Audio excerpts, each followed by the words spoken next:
Hello, everyone. Thank you for joining us today for part 3 of our webinar series highlighting the organizational project delivery journey.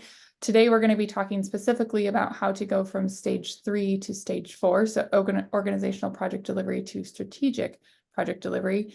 My name is Rachel Henges. I'm the Director of Sales and Marketing here at the PMO Squad, joined by my friend and colleague, Joe Puz, and he will be walking through specifically kind of what stage 4 is, what it looks like, and how you can go from organizational acceptance to then delivering on strategy in conjunction with that. So Joe, over to you. Audience, if you have any questions throughout, please feel free to put them in the chat or the Q&A, and we'll answer those towards the end of today's presentation. But absolutely would love for participation along the way. Any comments or anecdotes that you want to add as we're going through today's presentation, we always welcome that as we go through. So thanks, and over to you, Joe. Thank you, Rachel, and hello, everyone. So as Rachel just talked about, right, stage 3, which we went through in the last session on these, was about organizational acceptance. And really what that's saying is that the organization buys in to how they're going to deliver products. Each of these stages build upon one another. So you can't get to stage 4 unless you've made it through stage 3. And we'll have a graphic up here in a second that lays that out if you're new to OPD. So they're all building on one another. The capability and acceptance that you gain in stage 1 through 3 allows you now to shift the focus from an organizational perspective and not on the teams and individuals, right? In stages 1 and 2, this is a little bit of a recap for everybody, but stages 1 and 2, this is where organizations are relying on teams or individuals to be able to execute. And remember, OPD is about the organization, right? It's not about a PMO. It's not about an individual person. It's how does the organization deliver projects and the journey they go on to make that possible. Stage 3 is where the shift starts, right? This is where the organization now accepts everything that has been put forward for project delivery, just like they've accepted how do they do sales, how do they do invoicing, how does HR work. The organization now accepts how to deliver. Once you clear that hurdle, and that's the biggest hurdle for all organizations around the world, is gaining acceptance. Once you get there, now the true value of organizational project delivery can be felt because the organization can move forward collectively. So organizations start to utilize the concepts of strategic delivery and generate value from a project perspective to go and execute, right? So many organizations out there think if we just put in our templates and our processes, we can go execute. Doesn't work that way. As I'm sure many of you on the call have experienced the pain of having things in place, but others throughout the organization pushing back and actually working against you in what you're trying to implement. So if you don't get to acceptance, it's near impossible to have consistent strategic delivery and generating value. Hopefully everyone's on the same page with that. And this is what I think differentiates, not think, this is what I know differentiates us from every other firm out there in the US and maybe the world. They want to try to take us from strategy and execution and marry them, and they don't consider the points of acceptance. They don't consider is the organization ready to move forward. This is my favorite business quote of all time. Morris Chang, who's the CEO of TSMC, without strategy, execution is aimless, right? You're just delivering projects to what end? Well, it should be to a strategic end. But without execution, strategy is useless, right? So if you have a strategy, it doesn't matter if it's a big fancy billboard that you put up. If you're not executing against it, what good was that? The missing piece, and maybe it's understated because it should be just accepted, is that the organization has to accept how to execute so you can go deliver the strategy, right? So without acceptance, the execution and expectations go unmet, right? We here with OPD are striving and pushing on capability plus acceptance. Stages 1, 2, 3 build the foundation for that. And now we take everything that we built to lay out the framework of execution, use the power that we gained once we achieved acceptance, and now we can go make impact in the organization through that strategic alignment. And that's what stage 4 is all about. This should be familiar for everybody, right? Our research that we did earlier this year. And oh, by the way, we're going to have a research report, some additional research going out, I think in October. Is that right, Rachel? Yes, the survey will be launched today. Spoiler alert. Oh, look at that. I didn't even know that. So later today, we're going to be launching a new research report into resources, I believe, in organizations to be able to understand them a little better.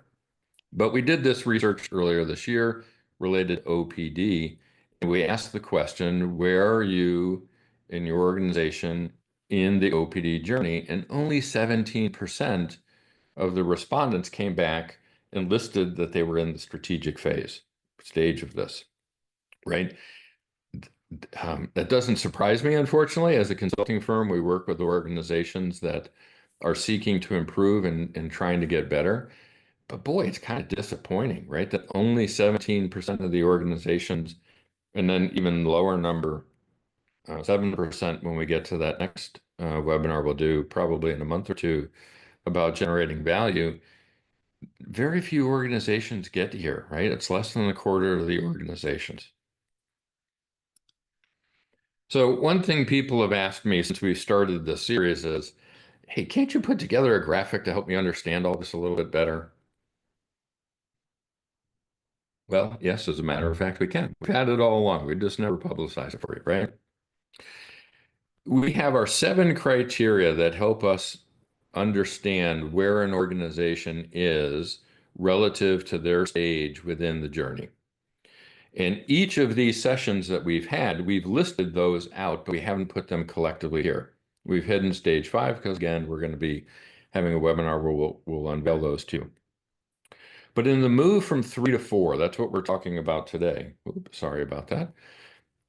The org structure is going now, the opportunity to move from a functional PMO, where it was almost a proof of concept for the organization to say, hey, do we buy into this or not?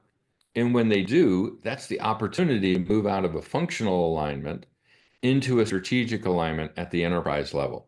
So an ePMO, a transformation office, a strategy realization office, whatever we want to call it, it's unique to every organization. But the concept is at the enterprise level, project delivery now has an organization function that's there that's working and supporting them. From a capability perspective, again, same here. If the focus was always on could your department deliver projects well, right? Could be the marketing department delivers different than the IT department, which delivers different than the marketing department, I mean, or the IT department or healthcare or whatever it may be, right? Whatever department in your organization, they did it well. By now, moving to the enterprise level, it's all of the departments working collectively to try to deliver a common strategic portfolio, which we can see as criteria number 4, the organizational portfolio. Number 3, organizational acceptance. Again, this is where the organization has accepted it. But now the next level, it's not only the acceptance, they're finding ways to be able to make that alignment between strategy and execution. The organization as a whole is moving in that direction. It's not just one department at a time. Stuart's got a question in there. Assuming at level 4, you still have functional PMOs. I would say every organization is completely unique, right? So certainly it's possible to maintain those functional PMOs. If you've built something that's working and executing well, no need to break that down and only have an enterprise PMO. You may be able to have enterprise PMOs on top of the functional PMOs. It's whatever fits for your organization, right? The key concept here is in stage 4, your organization now has granted you the authority to work at the enterprise level. How you structure that really depends on your organization and how it works best for them. We mentioned the portfolio here being strategic. The other, if folks are new to OPD, you missed at the beginning, and I recommend you go out to our YouTube channels to watch some of these prior sessions. But OPD is built on system dynamics, and system dynamics requires the use of feedback loops. In the project management world, we've been built on a linear open loop mindset that doesn't receive feedback. But the reality is the world and organizations exist in a closed loop feedback type of environment. And if we don't build in that feedback, we're not able to adjust and adapt to be able to stay relevant to the organization, the culture, the environment and business community all around us. Project delivery itself now goes to strategic, right? It's no longer just a tactical execution. We are strategically moving towards delivering things that are going to give us a competitive advantage and drive value in the marketplace for our organization. And then ultimately, people, right? This is one of the most important ones because, again, at the beginning, we're just seeing SMEs running projects. To be able to get to this part of the organization doesn't mean that everybody in the organization has to be a trained project manager by title. You're still going to get accidental project managers delivering on work. That's okay. That's how organizations function. It's kind of like shadow IT back in the day. You could fight it all day long, but it will always exist. We're not trying to wipe out accidental project management. We just want to be able to give them the tools to be good at what they need to do, right? We think at the enterprise level, we're going to be organized and the organization's working that way. We may not be able to have a team of 50 project managers in an organization. So we have to rely on people who may be SMEs still running projects, but we're giving them the skills to be able to execute better than they did previously. Stuart, another question. Lessons learned or voice of the customer or something different? The feedback, we'll actually hit on that coming up in a few slides, but it's all of that, right? We'll give a good example to that as well. And for everybody else, if you have questions, just drop them in there, right? This isn't a lecture and we have to move fairly quickly, right? Because we only do these in 30-minute blocks, but we'll try to get all of those questions in as we're moving along. So great, Joe, right? We went from organizational acceptance into strategic project delivery. But how do I do that, right? I'm just a project manager. I'm only a PMO leader, whatever your role may be. The question is, how do I get my organization to get there, right? Because that's the whole point of all of this. The more capable our organization is, the more valuable we become as project delivery resources, and the more we can contribute to the success of the organization. Okay, fair point. How does it happen? So let's take a look. Number one, you have to maintain the organizational acceptance that you achieved. In the last session, we talked about achieving organizational acceptance is the hardest thing to accomplish in this journey. It's also the easiest one to lose once you achieve it. So the number one most important thing to do to try to get strategic project delivery is maintain the acceptance that you've already received. How do you lose it? Well, new executives come in, new objectives are established, new competitors may enter the marketplace.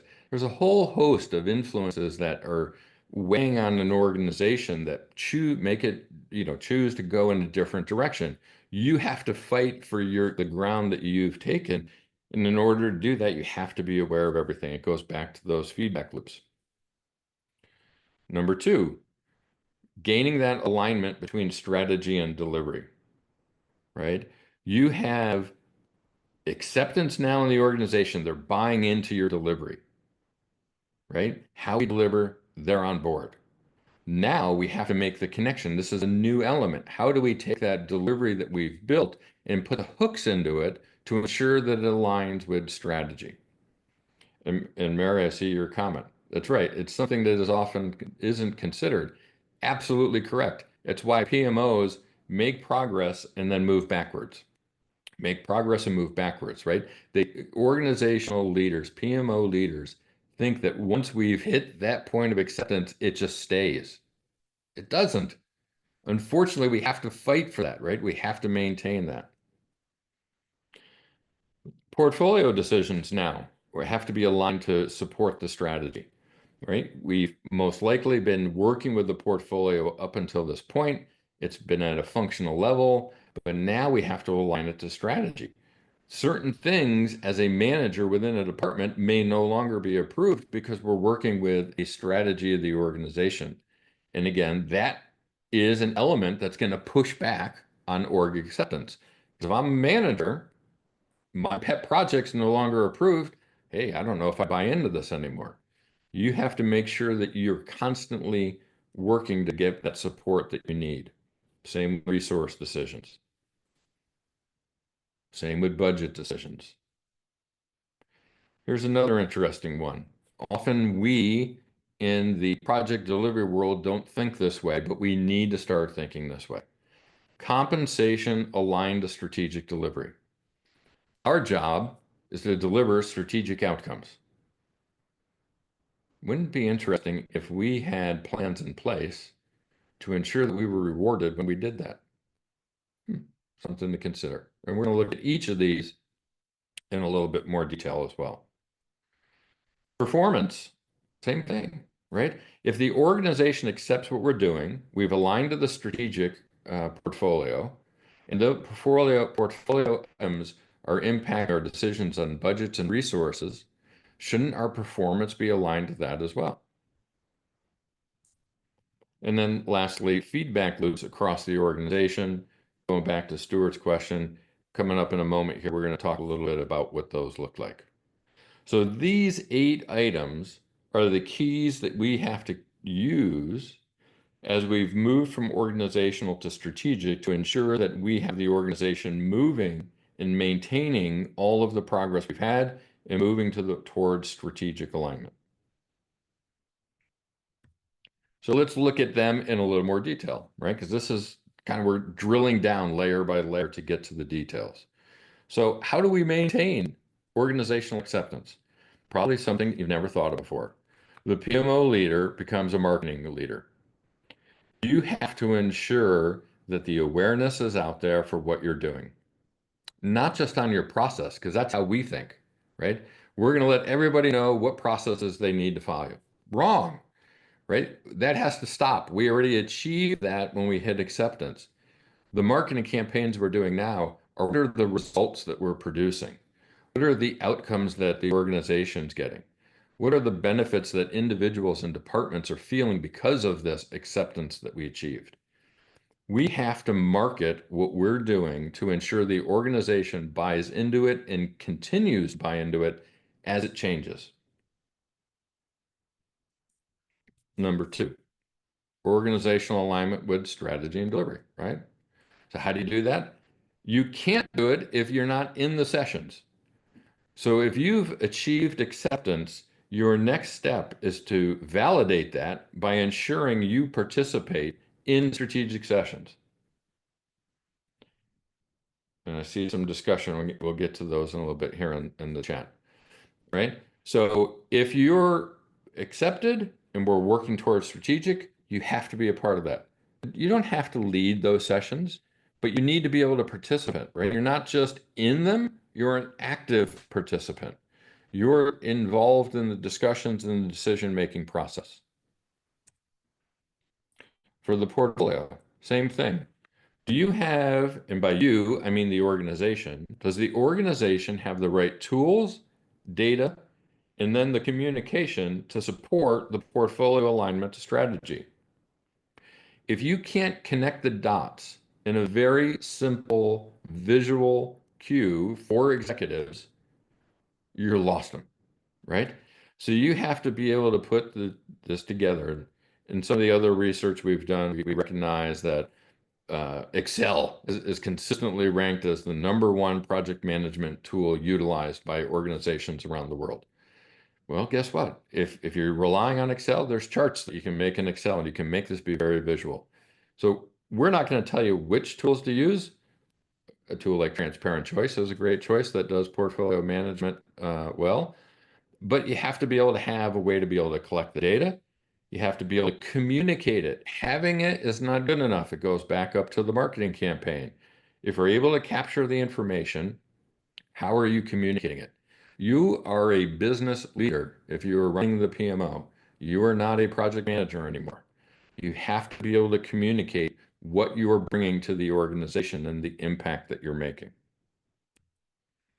Same with resources, right? It's the same thing. It's a different set of data, but you may have a different tool. For instance, MeisterPlan, a fantastic resource management tool. Do you have a tool like that in place within your organization to be able to communicate the impact of moving resources around on projects based on portfolio decisions? If you're not doing that, you're going to have a challenge to be able to maintain the acceptance that you received in the last stage. The budget, it's the same thing for budgets. You have to be able to collect this data. And don't do this alone, right? We have organizational acceptance, so work with the finance department, the accounting department, whatever that group is within your organization. Have them produce the data to support the work that you're doing, right? It's an organizational wide acceptance to what we're doing. Use the other departments within the organization to support you. It's more validation. It should be part of your marketing campaign to ensure that you're working collectively and working together on these things. So here's the one that people say, there's no way compensation plans are going to get aligned to this. Well, the organization already has compensation plans in place for sales to incentivize them to do their job, right? There's oftentimes bonuses in place for folks around the organization if you hit quarterly goals. Well, I'll never forget one of the most impactful moments in my career. I was working for Textron Financial, and Jerry Britton was the group president that we were working for, and we were implementing a new ERP system. I was tapped on the shoulder as a young project manager to go lead that project. I had enough experience to know this probably isn't going to work, but I'll take it anyway and let's go for it. And Jerry came up to me, and no one had ever asked me this before, and he said, Joe, what can we do to try to ensure the outcome is successful for this project? Blown away. It's like a division president come to talk to me about this. And I said, Jerry, to be honest with you, I think it's two things. One, I need someone from the business that is appointed as the lead, and he or she and I can work together as a project lead and a business lead to try to deliver on the project. And then number two, I want the project team to have an incentive plan, just like the sales team does. I want us to get bonus money if we deliver on the goals of this project. And Jerry said, done. Both points, you've got them. I'll tell you, the project team delivered on every milestone we had put in place because they had never had an opportunity to receive an incentive like this before. They were highly motivated to understand that the organization valued the work they were doing, and no longer was it just the sales team who got the trip to the Caribbean. There was an opportunity for someone on the delivery team to do that as well. It's a great motivating tool, and to be able to show across the organization there truly is acceptance because you're using tools and incentives that other departments are using as well. Same with performance reviews, right? This is coordinating with the HR department. We talked about coordinating with accounting or finance, right? Whatever they may be called in your group. Here, it's coordinating with HR. All organizations have a performance review process. There should be something in every employee's performance review related to strategic delivery. When I worked for Wellstar Health System as an executive director of the PMO, one of the items that was in my performance review was hand washing. And I was like, wait a second. I'm an executive director, and one of my performance review items is how often and how well am I washing my hands? It didn't make sense to me at first. I was a new employee and didn't understand the culture. But after a while and talking to my peers and my boss about this, I started to understand cleanliness cuts down on infection. Infection improves patient satisfaction and patient outcomes. Every employee has a part to do with that, even if you're not treating a patient directly. It's the same mindset with organizational project delivery. Even if you're not delivering projects directly, if you're not on a project delivery team, you're part of the organization and everybody should be a part of that. So all performance reviews should be inclusive of having an element tied to strategic delivery. Feedback loops, right? This goes back to Stuart's question.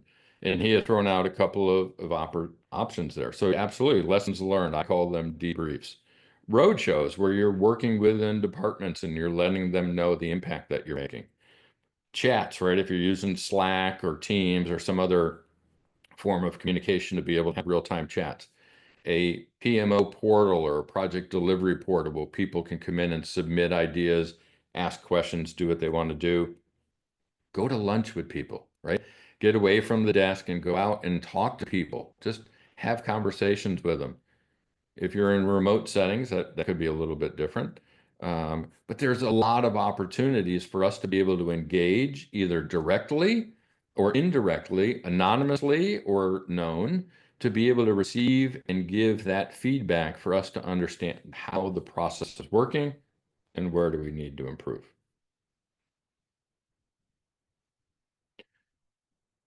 Feel like I'm talking really fast, but there's a lot of content to try to get through as we're trying to get this done in 30 minutes, right? We hit down this slide every time, right? It's a recognition that the organization is going on a journey and it's going to take time. From the moment you start delivering projects in your organization and say we want to get better, to get to the point where everybody is now delivering strategically, it's probably about 6 to 8 years. Each organization is different, so it may not be exactly 6, it may be 4 for yours, maybe 10 for yours. It's going to be different, right? But on average, about 6 to 8 years to get there. Because remember, you're trying to change culture. You're trying to change how you do reviews, how you work with budgets, your portfolios. That takes time. Any executive who says they want this done in a year, run. You've got no chance of success. You'll never meet their expectations. So it's your job to make sure that they understand how long this is going to take and the effort the organization is going to need to put in. Whew. So that's it. That's the OPD journey. For those who don't know, the PMO Squad, here's some of the services we offer. Certainly check us out. Make sure that we can support you and what you're trying to accomplish with your organization. Any questions you have? Mario's, this path, is it based on a survey or experience? Great question. OPD has been developed over, we're now 11 years in as a consulting firm. So working with clients, doing surveys, working with industry peers, industry associations, and understanding how organizations really work and why project management has never, literally, mark my words, never made the progress as an industry that we've tried to do. We keep trying to solve the problem with the wrong hammer, right? We're trying to put the screw in the board with a hammer. We're trying to get the nail in the board with a screwdriver. It's not working. So we came up with the model that actually works. It's where an organization improves project delivery, not just people and not just teams. So great question, Mario. It's based on basically 11 years worth of experiences, data, research, conversations, and understanding from clients how we can actually make a difference.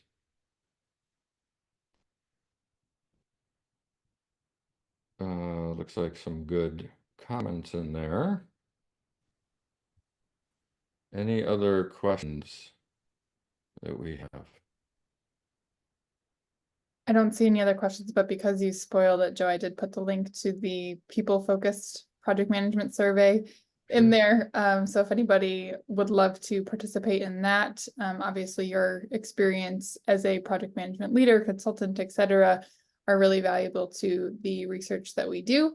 And that people-focused research report based on that survey will be published sometime in December. So obviously looking to gain insights from all of you and all of the others that we have in the industry that have participated in the past. So put the link in there for that.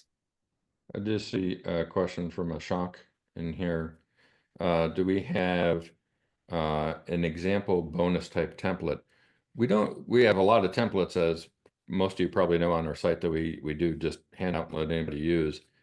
We don't have a template one for this, primarily because it's going to be relative to the comp plans and the templates that organizations and HR departments use.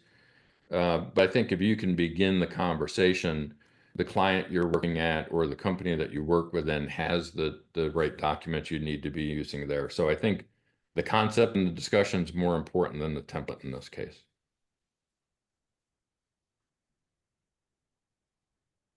Perfect. I'm not seeing any other questions. I'm taking a long pause just in case one pops into the chat. But if not, yes, thank you everybody for joining us today. As Joe mentioned, we will have that last webinar of this series coming up probably in November sometime, potentially early December. And we'll be sharing obviously how to go from strategic project delivery to then generating value. So obviously it's a journey, but we obviously want to make sure that we're painting the full picture. So stay tuned for information on that coming up. In the meantime, follow us on the PMO Squad. You'll be the first to know when that event happens, as well as any other kind of templates and content that we have published coming up. And if you do have any need in your organization for any of the services that we offer, we would absolutely love to connect. Feel free to connect with myself or Joe via email or on LinkedIn, or just find us on the website. We're happy to help your organization on your organizational project delivery journey. So thanks everybody for the time today, and we look forward to seeing you guys next time. Thanks, everyone.